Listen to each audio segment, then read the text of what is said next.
Cape Breton Island.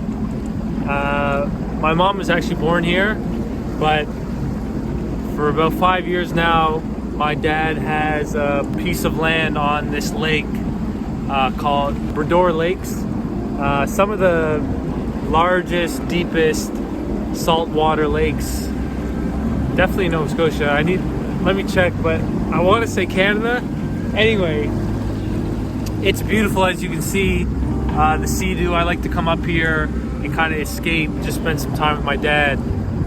Today was actually the official day that my dad retired from teaching, so special day, and for me to be able to spend it with him at a beautiful place like this. Cape Breton's known as God's country to a lot of people, so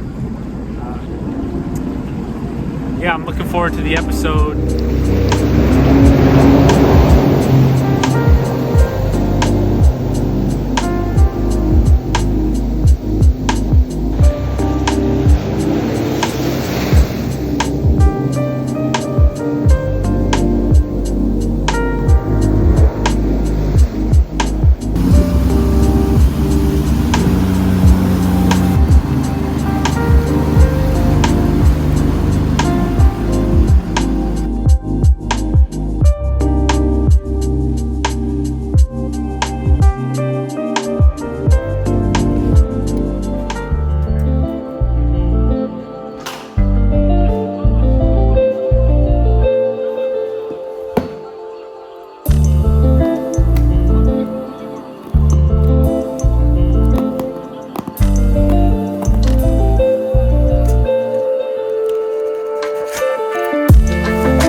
What's up, everyone? Just got back from the gym and there was a package.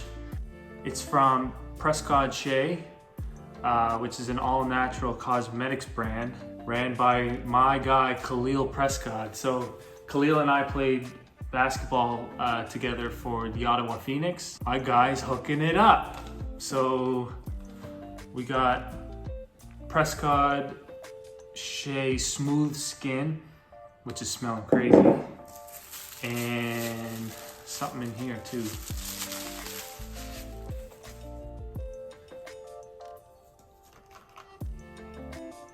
Wow. This smells like a eucalyptus, lavender, something. Yeah, it smells unbelievable. So I'm assuming this is some sort of body cream. So here's all of his information. Prescott Shea, all natural cosmetics, Khalil Prescott. His email and his Instagram handle is there as well. So yeah, check this stuff out. Shout out my guy.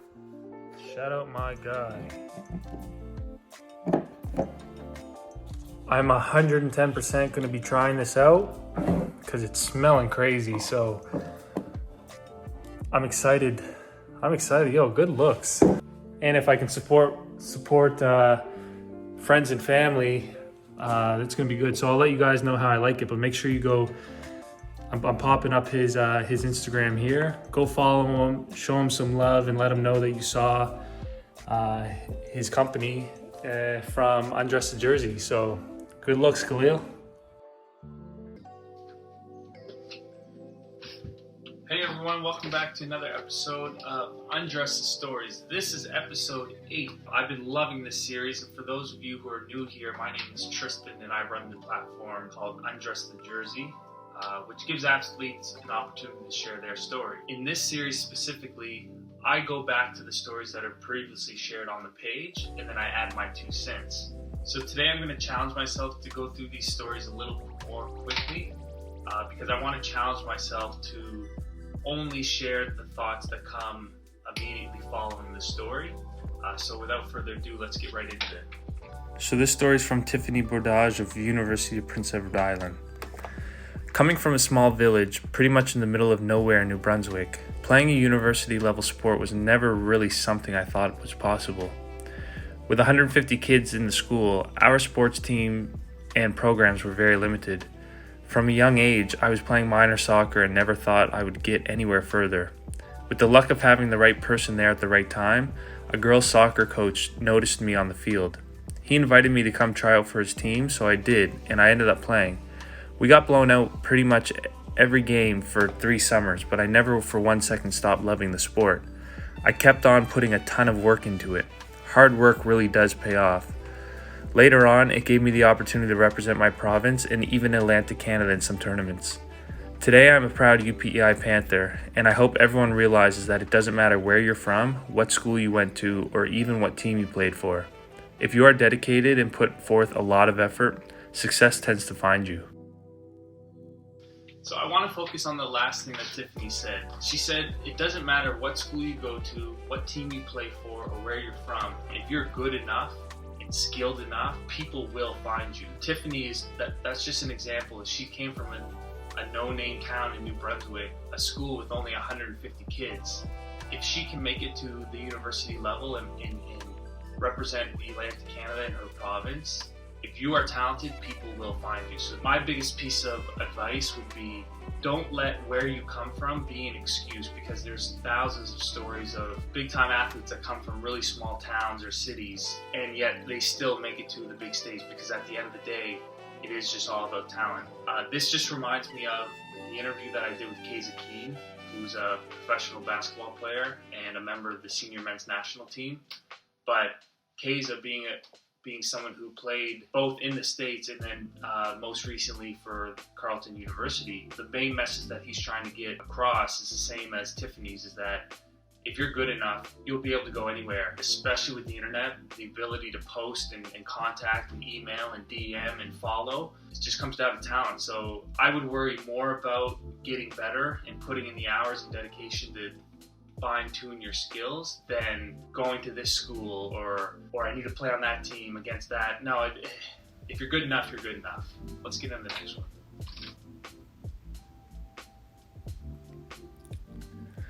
So this next story is from Josh Hamilton of Gonzaga High School. People often ask me why I put myself through so much work day in and day out just to run around a track. Little do they know this is my reason for waking up every day. I've been competing in track and field ever since I was a little kid, barely able to reach the bathroom sink without a stepping stool. My coach often told me that this is what I was meant to do, but as a child, this wasn't my main focus.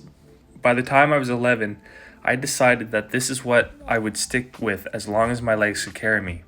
Sad to say, but that same year I had severe problems with my Achilles tendon and was out of the sport for the 2 most miserable years of my life.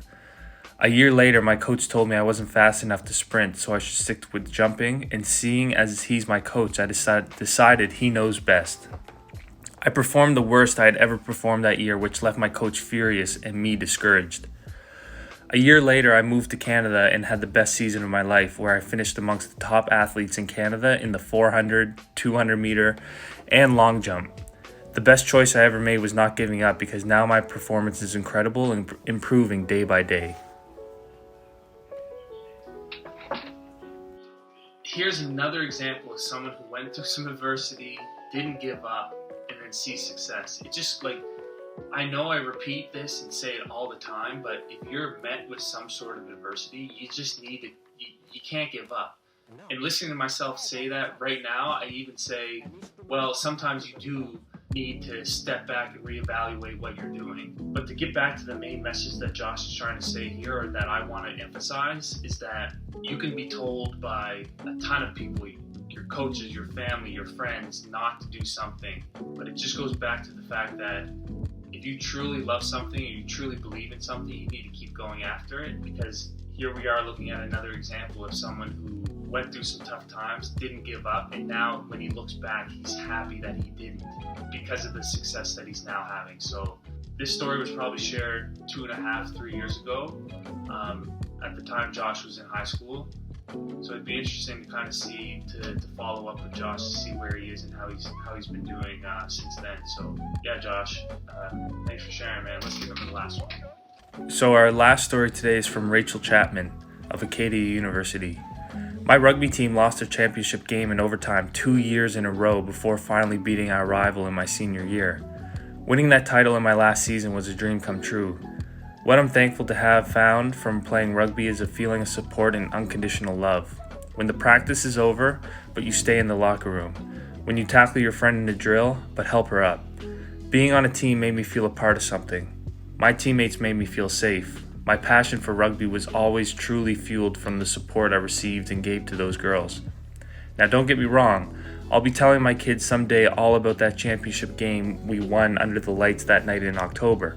But to me, what's most important is having those teammates right there beside me helping me share the story.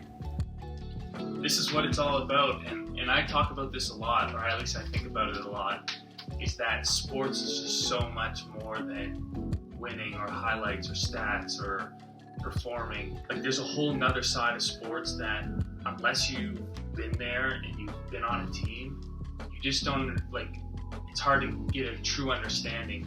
It just takes me back to all the moments of the late night bus rides or the early morning practices or the moments, like Rachel said, staying in the locker room after a hard practice and everyone's just sitting there and kind of taking jabs and being like, oh, I got you on that play, or we won this, or really just talking about the weekend before or the games coming. Like, it's just these special moments that only the members of the team will remember. And like Rachel said, yeah, someday she is going to talk about the championship and the banner and, you know, I won this championship in that year. But what's really special that's going to stick with her forever are the moments that she had with her teammates, because those are what makes things fun. And unfortunately, not everyone has good experiences. I've been on many teams where the locker room isn't as fun or together, or the culture is terrible, or there's somebody toxic on the team. But when you do find yourself a part of a team that feels like family, it's just some of the best moments you'll ever have in your athletic career. So, Rachel, love your message in that one, and thank you so much for sharing. All right, that wraps up another episode of Undress the Stories. Big shout out to Prescott Shea for sending me that care package. If you haven't already, go check them out on Instagram.